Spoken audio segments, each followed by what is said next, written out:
Ramai orang keluar rumah tak baca doa yang Nabi baca, sedangkan fadilat dan kelebihan dia sangat besar. Setiap hari Rasulullah apabila keluar rumah, kata Sayyidina Anas, Nabi akan baca Bismillah, dengan nama Allah. Tawakkaltu ala Allah, aku bertawakal kepada Allah. La hawla wa la quwwata illa billah, tidak ada daya dan kekuatan melainkan dengan Allah.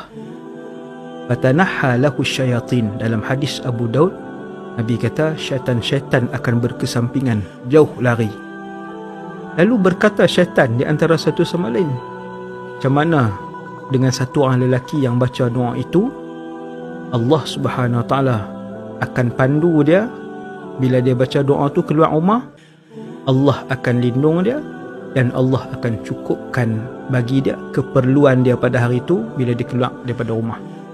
Jangan lupa kita amal sunnah ni, semoga dapat keberkatan dan dapat yang dijanjikan oleh Allah dalam doa tersebut.